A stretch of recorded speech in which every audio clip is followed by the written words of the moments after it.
today is a woman that symbolizes resilience, leadership, and impact. Seema Patil, director at Zerodha and Rain Matter. Seema has played a pivotal role in shaping one of India's most successful financial stories. Leading Zerodha, of course, from ground up, she's a symbol of inspiration for future leaders. And of course, she has invested in Ladies Who Lead and continues to support the cause of championing women in their growth journeys. Her journey from the aviation industry, where she first started, to the world of fintech is also a testament to her adaptability, her drive, her mission and vision. Beyond her professional achievements, she is also an advocate for employee well-being, workplace excellence, and health awareness. Her personal battle with breast cancer in 2021 showcased her incredible strength and has since inspired many others to prioritize their health. Through it all, she continues to champion a culture of growth, of compassion, and of excellence. Big round of applause for Seema Patil. Welcome, Seema. Come on, guys, a big round of applause, please.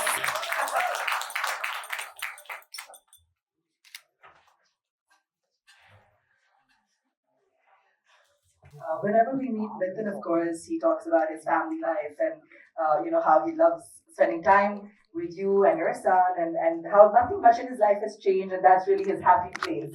But I want to know from you, how did it all start? Where were you working when you first met him? What was your life aspiration at the time before really the journey into Zerodha happened? So, I met Nitin in a call center. That's when our journey started. But I guess, way before I met him, I had this dream, to travel, to see the world. But also it stemmed from the insecurity that as a woman, somehow, I had to be independent. I had to fend for myself. I had to take care of myself.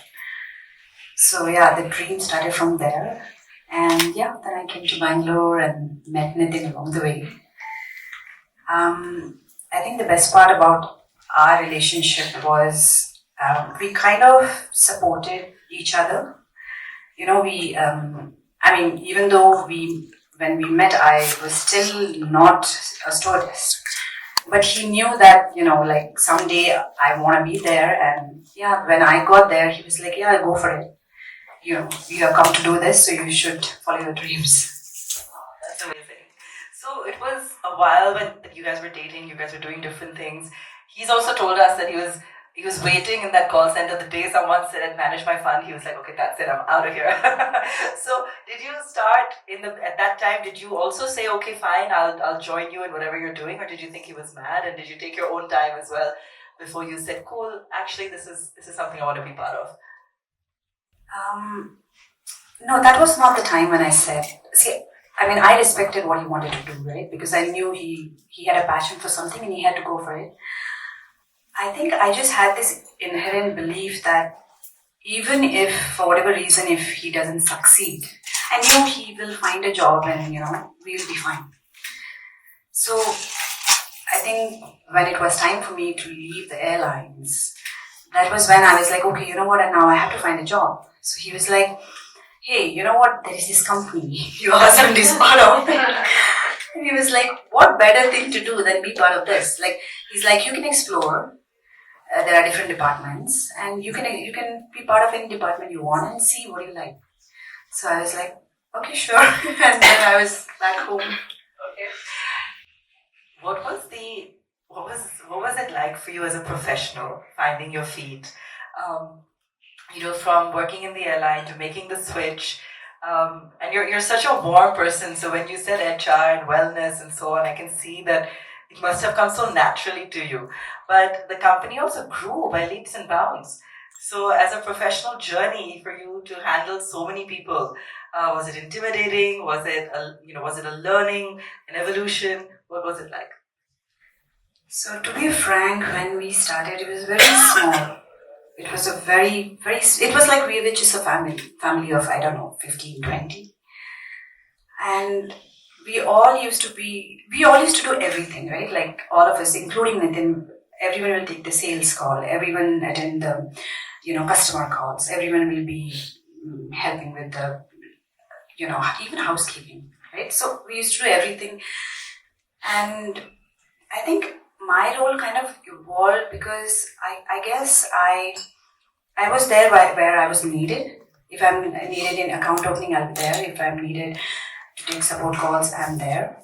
But also what happened was, see, I don't believe I'm a leader. So as and when we found great people to head that particular department, so we hired them, right? Like not hired them, but I mean these people are from the organization. So when we recognize that okay, this guy is going to be good at this, so if I'm handling account opening, I'm like okay, this guy is going to be good for it, so he's going to take my place. So I think my role was just I'm there when I'm needed, and then when we find the best people for that, I just move on. But somehow I guess.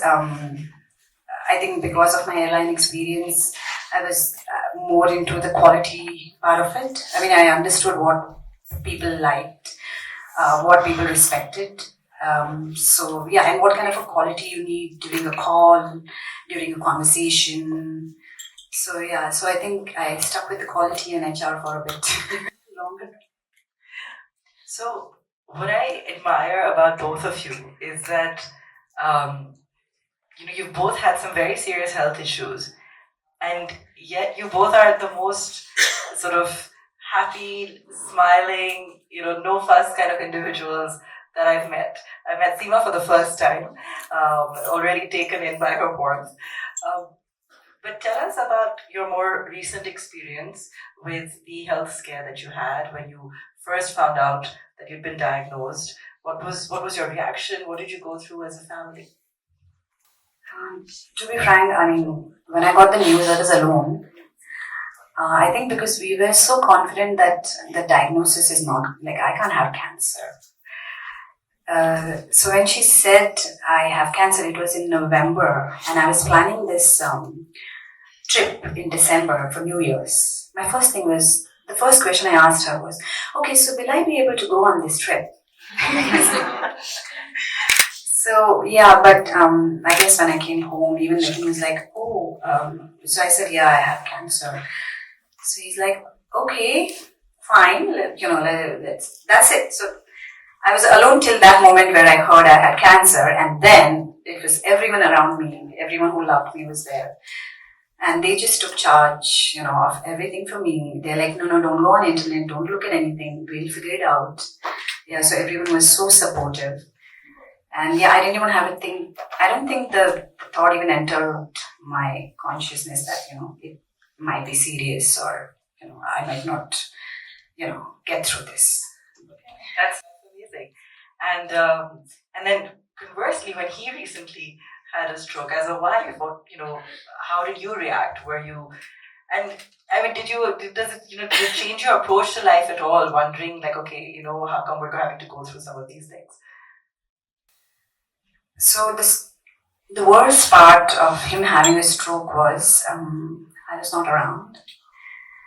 I was in Dubai for one of my surgeries. I had just finished my surgery, and because if I was around, I would have immediately known that there's something wrong. Because he's such a quiet person, even though people noticed he looked tired in my house, but no one really, they were like, he doesn't talk much anyways. But one thing, I really have to thank Nikhil. He is, if you need anyone in crisis, he's the guy. Because he pulled us through this. I came back, and yeah, like we just, took it. There was a moment where I was like, okay, why is this happening to us, right? Everyone will wonder. But I guess, at some point you're like, it's okay, he's fine, right? Because his recovery was amazing. And we were like, okay, you know what? This could have been worse, but it's not that worse. And, and we were there to support each other. So someone said, how come they didn't go abroad, right? And I know we have the Western class services here, but the assumption would be that, okay, these they're famous entrepreneurs, and they would have just, everyone assumes US guy honge, not the best medical treatment or whatever. I mean, did you even think about that? Were you very grounded? I feel like your approach for both of you has always been very grounded. You don't seem to have kind of gotten flustered or felt like you need to go and consult like 10 different people. I'm going to be honest. You did. So we did That's consult fair. That's quite fair. a few people. Like, we talked to doctors in US, in UK, in Dubai. But after our conversations, we realized that, the best chance is here, right? Like, because I don't know, I mean, it's the population of India that doctors here have more hands-on experiences when it comes to surgeries, right? I don't know the statistics, but that's the truth. And when I met the doctor here, I mean, he was so positive, like, you just feel, I just felt so confident, right? Like, so I didn't have a second thought. We were like, okay. And once we did my surgery here, we realized this was the best thing that we did, because you have your own ecosystem, you have people loved ones, you are in your own country. So, I mean, that's a different kind of a comfort level that you get. Do you feel that there's enough mental health support? Here, I know a lot more people are talking about it. We had a session with Anisha Padukone a few months ago as well. But do you feel that a lot more needs to be done, or what are the avenues that people should perhaps be focusing more on when it comes to well-being, overall well-being, mental health, supporting each other, whether as families or in the workplace? I don't think there is enough support yet, but I really hope that changes. Because the first time I was offered mental, this thing was during my first chemo session. When I thought it was pretty late, right? Like, someone should have been there when I got the diagnosis, or, but help you process it and understand. Exactly. Yeah. And that's what I realized is the difference between abroad and here. But then one thing is there, that here you also have your family, right? Like, you have your loved ones around to support you. Yeah, but then I think it has to change. Yes. I feel for a couple, and she's incredibly modest. I mean, Seema has been part of the founding team of Zerodha, as she just mentioned. And, so you've seen the company grow into one of India's biggest unicorns. And, the brothers are, of course, an inspiration to many. But I see that as a couple, your life has not changed much at all. Right? I'm like, when are they buying a Ferrari? Where's their next holiday? Right? So, I mean, just give us an insight into the life of, what it's like as, Seema, Patil, and Nitin Kamath, right? It's a very boring life. What's the biggest indulgence? The biggest indulgence is personal trainer. That's our biggest indulgence. Personal trainer and a very good chef. I think that's a really important thing in life. Worth it. I get it. I completely get it. Totally improves quality of life. Absolutely. So your work now, and you were telling me a little earlier, you're looking at a few different things. You're more actively also exploring the foundation and what more it can do. Talk to us a little bit about that. And I know you're only just coming back, so it's still early days. But where is your mind exploring? So I guess I'm thinking more in terms of, I mean, I know, we have a foundation and we give, but then I want to give more. I'm thinking also my cancer kind of brought this one thing in focus that, no matter how healthy you think you are, there are still things that might happen to you which might be a surprise. So after my diagnosis, we were a pretty healthy lifestyle we had, right, even then. But what changed was, now we actually focus on smaller details as well. Like, we never realized we never wanted to know where our food came from. Like, we, even body lotions, right? Like, or face creams. So we were just, now we are so much more aware of those things. And also, we realized if we are going through this, that means a lot of other people are going through the same thing. So we were like, okay, you know what? So health, like the Rain Matter Health, was because of this. Right? We are like, we have to support individuals, entrepreneurs who are actually making changes in this health field, who are encouraging people or coming up with products which are going to actually make India, make better choices. So that's where, yeah. And the climate, though, I'm sure everyone has read the EQ. Yes, we were talking about it. I was sitting next to the politician on the flight. Climate, who cares about this climate? Hell. We see how hot is it outside. Yeah. So inherently, our health, is dependent on the climate. Climate is dependent on the health. So.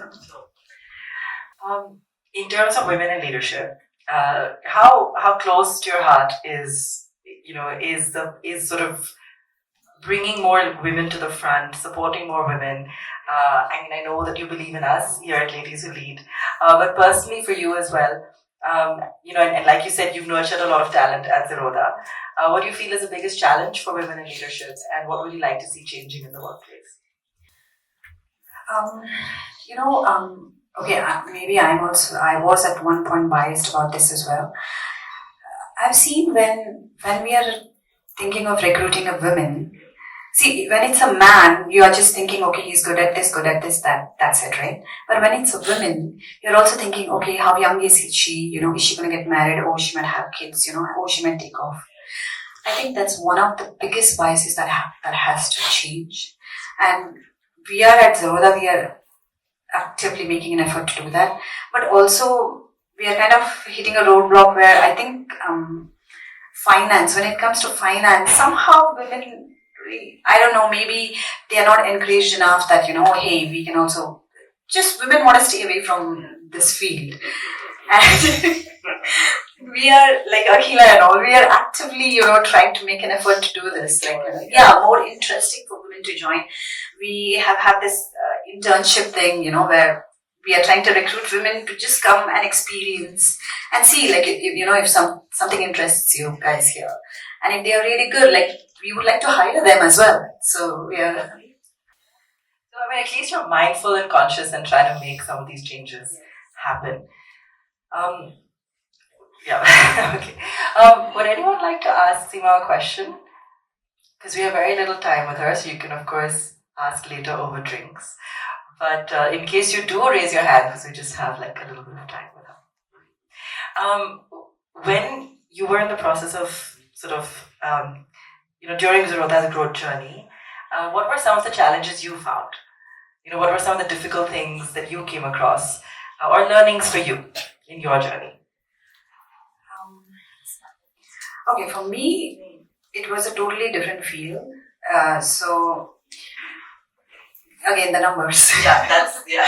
It took a while to, it took a while to, get to the numbers. It took a while to understand the ecosystem. See, I traded only one day in my life and I was like, you know what, this is not for me. So it's good to know it. Yeah. I did it and I was like, that's it. I can't handle the stress. Yeah, so, but I guess when we started Zerodha, right, like I was a fresher as well, right? But also the other people we hired were freshers, right? We never wanted to hire someone who had experience, only because we didn't want them to. So at Zerodha, we don't have targets, right? We don't have revenue targets. And then we should chat. So that kind of changes the game for an agent, right? Then they are not pressurized to do things that they are not supposed to do.